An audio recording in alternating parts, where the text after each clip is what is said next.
Hello বাচ্চাগণ, কেমন আছো তোমরা সবাই? আরএম 2026 ক্লাস 9 ব্যাচের আরেকটা নতুন ভিডিওতে তোমাদের অনেক অনেক স্বাগত। আজকে আমি কভার করব উদ্ভিদ রাজ্যের শ্রেণীবিন্যাস। আগের দিন আমরা কভার করেছিলাম 5 রাজ্য শ্রেণীবিন্যাসের এক একটা ছোট ছোট ডিটেল। আর আজকের ভিডিওতে আমরা কভার করব উদ্ভিদ রাজ্যের শ্রেণীবিন্যাস, যেখানে আমরা উদ্ভিদ রাজ্যকে কয় ভাগে ভাগ করা যায়, তার কী কী সাবগ্রুপস হয়, প্রত্যেকটা গ্রুপের কী বৈশিষ্ট্য হয়, কী কী উদাহরণ হয়, সব কিছু আমরা দেখব। তো চলো বেশি দেরি না করে শুরু করা যাক। আজকে আমি এইভাবে ক্লাসটা অ্যাটেন্ড করছি কারণ আমার মনে হয় যে এই পোর্শনের যা জিনিসগুলো রয়েছে তার মধ্যে বোঝার পার্টের থেকে মনে রাখার পার্টের পরিমাণটা অনেকটাই বেশি। তাই জন্য আমি মনে করলাম যে এই রকম ধরনের আমি যদি বইটা প্রেজেন্ট করে পড়াই তাহলে সবথেকে বেশি সুবিধাজনক হবে। তো চলো দেরি না করে শুরু করা যাক। তা আমরা উদ্ভিদ রাজ্যকে যদি একদম নিচ থেকে মানে একদম সিম্পলিসিটি থেকে কমপ্লেক্স পর্যন্ত যদি আমরা ভাগ করি, তাহলে একদম প্রথমে আসে হচ্ছে অ্যালগি বা শৈবাল, তারপরে আসে হচ্ছে ব্রায়োফাইটা, তারপরে আসে টেরিডোফাইটা, তারপরে আসে জিমনোস্পার্ম, তারপরে আসে অ্যাঞ্জিওস্পার্ম। একদম প্রথম থেকে যদি স্টার্ট করি তাহলে কে কে হলো? অ্যালগি, ব্রায়োফাইটা, টেরিডোফাইটা বা ফার্ন, অ্যাঞ্জিওস্পার্ম, জিমনোস্পার্ম এবং অ্যাঞ্জিওস্পার্ম। আবার অ্যাঞ্জিওস্পার্মকে দুই ভাগে ভাগ করা যায়। অ্যাঞ্জিওস্পার্মকে ক ভাগে ভাগ করা যায়? দু ভাগে ভাগ করা যায়। অ্যাঞ্জিওস্পার্মের দুভাগ কী কী? একটা একবীজপত্রী আর একটা দ্বিবীজপত্রী। তো চলো আমরা ডিটেলে যাই।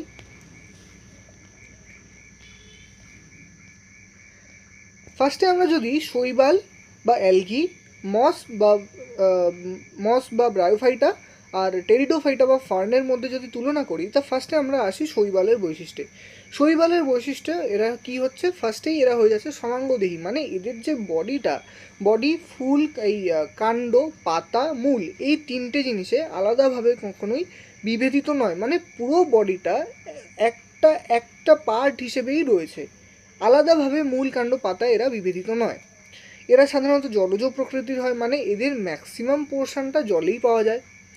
সংবহন কলাতন্ত্র অনুপস্থিত, মানে এই জাইলেম, ফ্লোয়েম ইত্যাদি ধরনের যে সংবহন কলাগুলো হয় এইগুলো এদের শরীরে অনুপস্থিত। উদাহরণ কি হয়? ক্লামাইডোমোনাস এককোষী।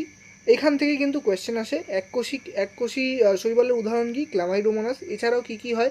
ভলভক্স, স্পাইরোগাইরা, ক্লোরেল্লা ইত্যাদি অনেক রকমের হয়। আর একটা এক্সট্রা ইনফরমেশনের জন্য জানিয়ে রাখি, এই অ্যালগি টোটাল 3 প্রকারের হয়: ক্লোরোফাইসি, ফিওফাইসি, রোডোফাইসি। রোডোফাইসি কার উপর বেস করে? না, এদের কালার কীরকম হয় তার উপর বেস করে এরা 3 প্রকারের হয়: ক্লোরোফাইসি, রোডোফাইসি অ্যান্ড ফিওফাইসি। এরপরে যদি আমরা ব্রায়োফাইটা বা মসবর্গে আসি, তাহলে দেখব যে এদের মধ্যে কিন্তু শৈবালে যে বৈশিষ্ট্যগুলো ছিল শৈবালের থেকে একটু উন্নত বৈশিষ্ট্যগুলো রয়েছে। তো এদের বৈশিষ্ট্যগুলো কি কি? একদম কি মূল কাণ্ড পাতায় বিভেদিত হয়ে যাবে বা এক সমাঙ্গদেহী স্ট্রাকচার থাকবে? না। শৈবালের যেমন সমাঙ্গদেহী স্ট্রাকচার ছিল, ব্রায়োফাইটাদের বা মসদের তার থেকে একটু উন্নত, মানে কাণ্ড সদৃশ, পাতা সদৃশ অংশ দেখা যায়। কাণ্ড সদৃশ অংশটার নাম কি? কোলিড। কাণ্ড সদৃশ অংশটার নাম কি? কোলিড। এইখান থেকে কোয়েশ্চেন আসে 1 মার্কসের। কাণ্ড সদৃশ অংশ কি? কোলিড। পাতা সদৃশ অংশ কি? ফাইলিড। কিন্তু এদের মূল থাকে না, এই জিনিসটা আমাদের মনে রাখতে হবে যে এদের মূল থাকে না, মূলের পরিবর্তে রাইজয়েড থাকে। কি থাকে? রাইজয়েড থাকে। এদের বেশিরভাগ উদ্ভিদ ভিজে স্থানে জন্মায়। শৈবাল কোথায় জন্মাতো? ম্যাক্সিমাম থাকতো জলজ পরিবেশে। মসবর্গ কোথায় পাওয়া যায়? বেশিরভাগ পাওয়া যায় জলজ বা ভিজা পরিবেশে পাওয়া যায়। নিষেকের সময় এদের জলের প্রয়োজন হয় না, তাই এদেরকে উভচর উদ্ভিদ বলা হয়। এই পোর্শন থেকে সবথেকে বেশি কোয়েশ্চেন আসে, কাকে কেন উভচর উদ্ভিদ বলা হয়? তাহলে তোমাদের অ্যান্সার কী হয়ে যাবে? উভচর উদ্ভিদ হয় হচ্ছে কে? না, ব্রায়োফাইটা বা মসবর্গ, কারণ এদের কি নিষেকের সময় জলের প্রয়োজন হয় না, অথচ এদের যে ম্যাক্সিমাম ডেভেলপ স্ট্রাকচারটা সেটা সাধারণত কোথায় পাওয়া যায়? ভিজে স্থানে পাওয়া যায়। এরপরে আসি, এদের দেহে জাইলেম ফ্লোয়েম কলা দিয়ে তৈরি সংবহন কলা থাকে না, পরিবর্তে কে থাকে? সরল প্যারেনকাইমা থাকে। জাইলেম ফ্লোয়েম কোথায়? মসবর্গের মধ্যে বা ব্রায়োফাইটার মধ্যে থাকে না, এদের দেহে শুধুমাত্র সরল প্যারেনকাইমাগুলো থাকে। উদাহরণে চলে আসি, উদাহরণ হচ্ছে রিক্সিয়া, থ্যালাস, পোগেনেটাম এবং ফিউনেরিয়া আবার কি? কাণ্ড এবং পত্র সংযুক্ত মস, মানে এদের কাণ্ড আর পত্র এগুলো থাকে। মানে রিক্সিয়ার থেকে একটু ডেভেলপ স্ট্রাকচার হচ্ছে কি? না, পোগেনেটাম এবং ফিউনেরিয়া। আচ্ছা, তাহলে শৈবাল আমরা দেখলাম, মস দেখলাম। এরপরে আসবো কে, ফার্ন বা টেরিডোফাইটা। এদের দেহ আবার কি শৈবাল আর মসের থেকে আরেকটু বেশি উন্নত। এদের দেহ কাণ্ড আর মূল কাণ্ড পাতায় বিভেদিত থাকে। তার মানে এদের স্ট্রাকচারটা বা ফার্নের যে দেহের গঠনটা সেটা অনেকটা কি হয়, উন্নত উদ্ভিদের মতো হয়ে থাকে। তবে উন্নত উদ্ভিদের মতো অত বেশি ডেভেলপ না, একটুখানি কম ডেভেলপ থাকে। কাণ্ড রাইজোবিয়াম প্রকৃতির। কাণ্ড কি প্রকৃতির? রাইজোবিয়াম প্রকৃতির। পাতা আবার দুই ধরনের হয়, একটা ক্ষুদ্র ও সূক্ষ্ম মাইক্রোফাইলাম আর একটা বড় ও প্রসারিত মাইক্রোফাইলাম। ক্ষুদ্র পাতা ক ধরনের হয়? ক্ষুদ্র এবং সূক্ষ্ম, মানে খুব হালকা বা একদম স্লাইড স্ট্রাকচার বিশিষ্ট এদের হয় হচ্ছে মাইক্রোফাইলামটা, মানে পাতাটা। আর একটা হয় বড় এবং অনেকটা ছড়ানো প্রকৃতির মেগাফাইলাম, যেটা ছোট সেটার নাম হচ্ছে মাইক্রোফাইলাম, আর যেটা বড় সেটার নাম হচ্ছে কি না, মেগাফাইলাম। এরা মেনলি কোথায় থাকে? স্থলজ প্রকৃতির হয়ে থাকে। উদ্ভিদ দেহে জাইলেম এবং ফ্লোয়েম কলা উপস্থিত থাকে, যা কি করে সংবহন কলা তৈরি করে। উদাহরণ কি হয়ে যাবে? লাইকোপোডিয়াম, ড্রায়োপটেরিস এবং শুষ্নি নামটা মনে রাখা সবথেকে বেশি ইজি আমার মনে হয়। তাহলে এইখানে এই যে টেবিলটা রয়েছে, এই টেবিলটার মধ্যে একদম পাই টু পাই যে তুলনাগুলো হয় সেই তুলনাগুলো দেওয়া রয়েছে। শৈবালের কেমন স্ট্রাকচার, কোথায় থাকে, কি সংবহন কলা উপস্থিত কি উপস্থিত না। এই টেবিলটা মনে রাখার সবথেকে সহজ উপায় হলো আমরা মনে রাখবো টোটাল 3টে অ্যাসপেক্ট বা 3টে বিষয়। কি? এদের দেহের আকৃতি বা স্ট্রাকচার কীরকম হয়, এদের কোথায় পাওয়া যায়, আর তৃতীয়ত হচ্ছে কি এদের দেহে কি সংবহন কলা উপস্থিত কি উপস্থিত না। আর একটা করে যদি উদাহরণ আমরা অ্যাড করে দিই তাহলে এইখান থেকে ফুল মার্কস উঠে আসবে। আচ্ছা, এরপরে আসছি আমরা গুপ্তবীজি এবং ব্যক্তবীজিতে। আমরা তো পড়েছিলাম জিমনোস্পার্ম আর অ্যাঞ্জিওস্পার্ম। গুপ্তবীজি হচ্ছে অ্যাঞ্জিওস্পার্ম আর জিমনোস্পার্ম হচ্ছে ব্যক্তবীজি। ব্যক্তবীজি মানে হচ্ছে যাদের যে বীজটা হয় সেই বীজটা কোনো আলাদাভাবে কোনো ফল বা কোনো রকমের স্ট্রাকচার বা কোনো রকমের আবরণ দ্বারা আবৃত থাকে না, এইগুলো অনেকটা খোলা প্রকৃতির বা মুক্ত অবস্থাতেই থাকে। আর গুপ্তবীজির নামেই কি রয়েছে? গুপ্ত মানে ফলের মধ্যে বা যে কোনো ধরনের আবরণের মধ্যে এদের বীজটা কি থাকে? সুরক্ষিত অবস্থায় থাকে। তো ব্যক্তবীজি আর গুপ্তবীজির মধ্যে যদি আমরা তুলনাটা দেখি, ফার্স্টে আমরা ব্যক্তবীজির বৈশিষ্ট্যগুলো দেখব। এইখান থেকে কিন্তু দুই ধরনের কোশ্চেন আসতে পারে। শৈবাল, মস এবং ফার্নের বৈশিষ্ট্যও দিতে পারে আলাদা আলাদা করে, বা এদের তিনজনের একসাথে তুলনাও দিতে পারে। আবার ব্যক্তবীজি গুপ্তবীজির পার্থক্যও আসতে পারে, আবার তাদের বৈশিষ্ট্যও দিতে পারে। তা ফার্স্টে আমরা যদি এদের ব্যক্তবীজি বৈশিষ্ট্যগুলো দেখি তাহলে এরা কি, ব্যক্তবীজির হাইট খুব বেশি হয়, খুব বেশি কাষ্ঠল প্রকৃতির হয়, বহু বর্ষজীবী হয়, মানে কি এরা অনেক বছর বাঁচে। চিরহরিৎ কি হয়? চিরহরিৎ মানে বছরের একদম শুরু থেকে শেষ পর্যন্ত এদের গাছের পাতা সবুজ থাকে। পাতা ঝরা যে উদ্ভিদগুলো হয় ওদের ক্ষেত্রে কি হয়, শীতকালের যখন সময় হয় তখন তারা তাদের পাতাগুলো ঝরিয়ে ফেলে। কিন্তু চিরহরিৎ কী করে? সারা বছর তাদের পাতা সবুজই থাকে। এদের ফল গঠিত হয় না। ব্যক্তবীজি মানে কি, এদের বীজটা অনাবৃত অবস্থাতেই থাকে, বা এই যে এখানে লেখা রয়েছে বীজগুলি নগ্ন প্রকৃতির, তার জন্য এদের কী হয়, এদের ফল গঠিত হয় না, তাই এদের কী হয়, কী বলা হয়? ব্যক্তবীজি বলা হয়। বীজে একাধিক বীজপত্র থাকে। বীজপত্র মানে কি? মানে একটা বীজ, আমরা যদি ছোলা দেখি, ছোলা যেরকম হয় আমরা দুভাগে ভাগ করতে পারি, সেরকম ওই এক একটা যে ভাগ, ওই এক একটা ভাগকে এক একটা বীজপত্র বলা হয়। অনেকগুলো বীজপত্র থাকে মানে কি, একটা বীজ অনেকগুলো ভাগে বিভক্ত অবস্থায় থাকে।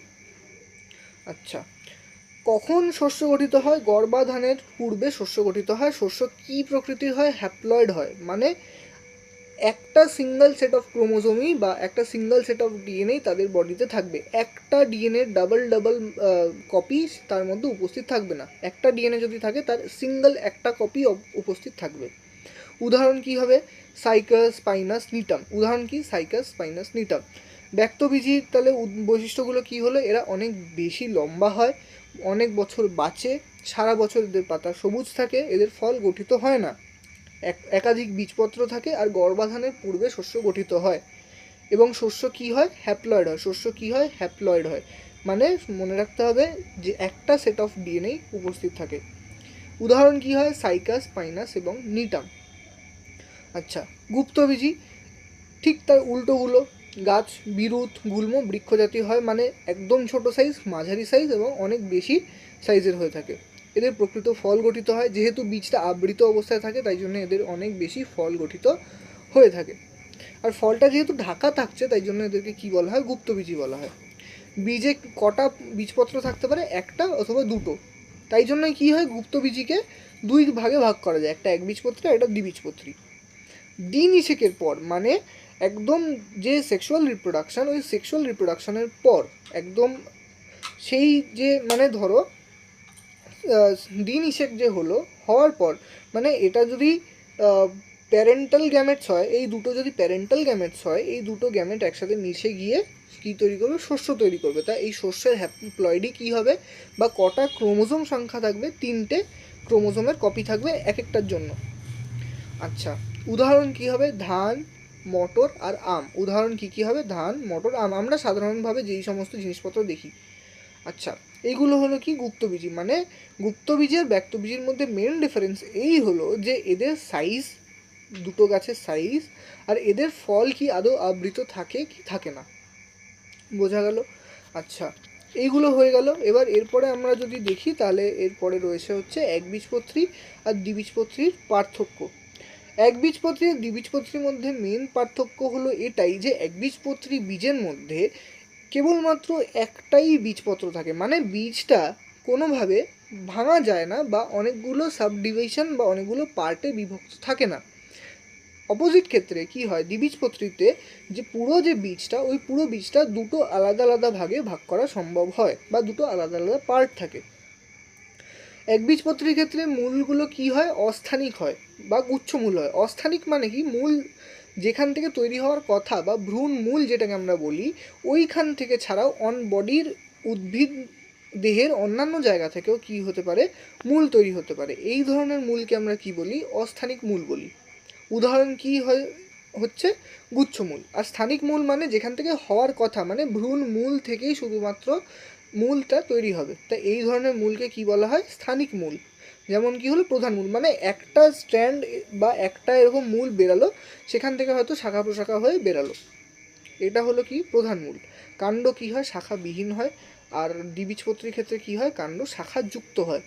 এই তিনটে মেন জিনিস আমরা যদি মনে রাখি তাহলে সেটাই আমাদের হয়ে যাবে। এছাড়াও আমরা যদি দেখি যে একবীজপত্রীর ক্ষেত্রে পাতা সমান্তরাল শিরাবিন্যাসযুক্ত সমাঙ্কপৃষ্ঠ প্রকৃতির হয়। এবার এখানে সমান্তরাল শিরাবিন্যাসযুক্ত সমাঙ্কপৃষ্ঠ মানে কি, একটা পাতা, ওর মধ্যে মানে ধরো এই একটা পাতা, এই পাতার মধ্যে যে অনেকগুলো শিরা থাকে, ওই শিরাগুলো কি হয়, প্যারালাল বা সমান্তরাল থাকে একে অপরের থেকে। মানে একটা যদি এরকম যায় আরেকটা ওর ঘাড়ের ওপর উঠে যাবে না, আলাদাই থাকবে। এর ঠিক উল্টো ক্ষেত্রে কি হয়, জালকাকার শিরাবিন্যাসযুক্ত হয়ে থাকে দ্বিবীজপত্রীর ক্ষেত্রে। আচ্ছা, তাহলে উদাহরণ কি হয়ে গেল এর, একবীজপত্রীর ক্ষেত্রে ধান, গম, ভুট্টা, এদের কি বীজ আমরা ভাঙতে পারি না। আর দ্বিবীজপত্রীর ক্ষেত্রে কি হয়ে গেল, আম, মটর, ছোলা, আমরা যেগুলো দেখতে পাই, বাদাম, এইগুলো, এই সমস্ত জিনিসপত্রগুলো যেগুলোর বীজ আমরা কি করতে পারি, দুটো ভাগে ভাগ করতে পারি, এগুলো হয়ে যাচ্ছে কি দ্বিবীজপত্রী। তো আজকের জন্য এইটুকুই। আজকে আমরা পুরো উদ্ভিদ রাজ্যর শ্রেণীবিন্যাসটা দেখে নিলাম পুরো কমপ্লিটভাবে। তোমাদের যদি ভিডিওটা ভালো লেগে থাকে তোমরা অবশ্যই লাইক করো। যদি কোনো রকম ডাউট থেকে থাকে বা বুঝতে অসুবিধা হয়ে থাকে সেটা তোমরা আমার ভিডিওর কমেন্টে জানাও। আর যদি চ্যানেলে নতুন হয়ে থাকো অবশ্যই চ্যানেলটা সাবস্ক্রাইব করে দাও, কারণ পরের যে ভিডিও আসছে সেইখানে আমরা প্রাণী রাজ্যের শ্রেণীবিন্যাস পড়ব। তো আজকের জন্য thank you, all the best.